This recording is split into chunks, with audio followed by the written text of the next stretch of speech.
I'm Gordon Jaquiery, and I'm reading from the book Eyewitness, Stories from the Life of Jesus.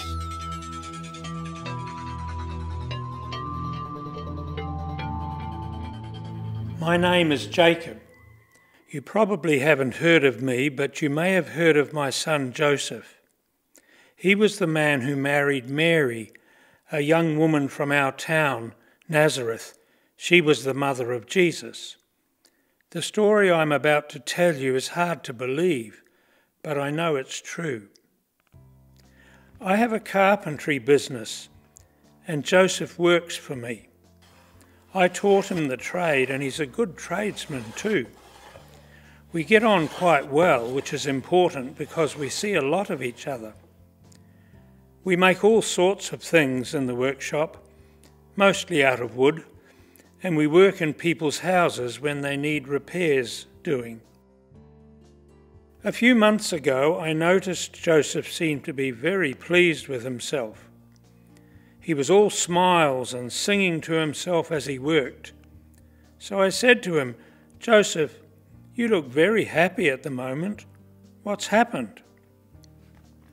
He looked a bit sheepish at first, but then he told me.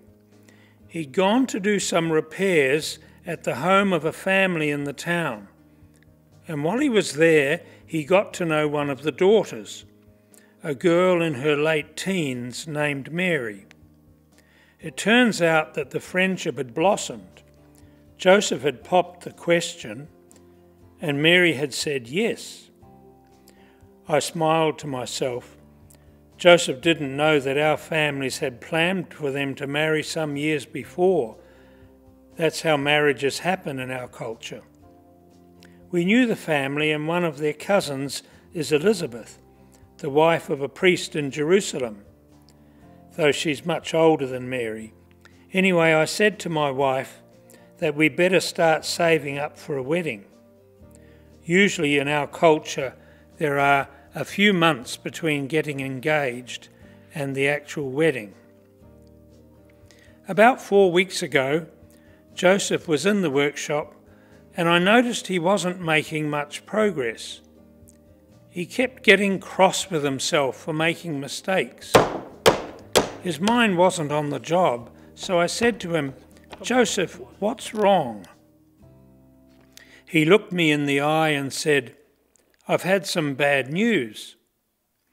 I told him to sit down for a bit, leave off what he was making, and I'd make us a drink, and he could tell me all about it. I have to say I wasn't prepared for what he told me. Mary's just told me that she's pregnant, and I know I'm not the father because we agreed to wait until we were married before we came together, Joseph said. I was speechless. I'd met Mary a number of times and I couldn't believe she'd be unfaithful. So I said so. "Well, that's what Mary said," nodded Joseph.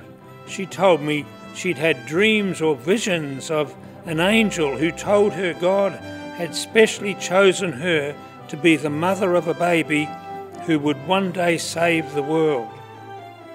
Trouble is, I don't know what to believe. I think the best course of action is to break off the engagement, and that's what I've told her." "How did she react?" I asked. "Well, she's really upset, of course, but I said I would do it quietly. Whatever happens, I still love her, and I don't want to make things worse by going public about it." We finished our drink, and then we went back to work.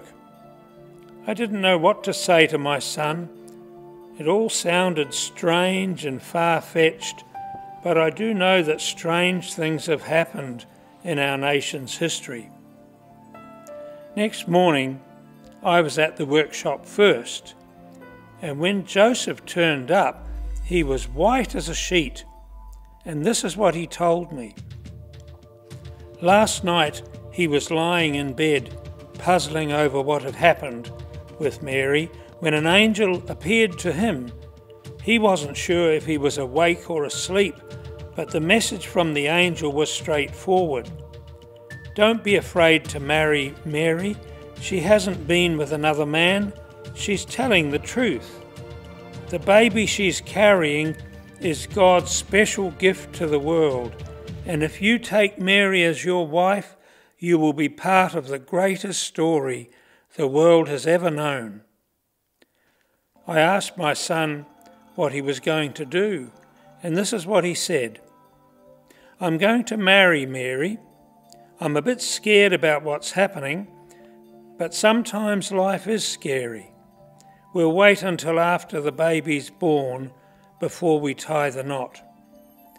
But I'll tell you what, Dad, I didn't expect this outcome when you sent me to do the repairs on a family home and I got chatting to one of the daughters.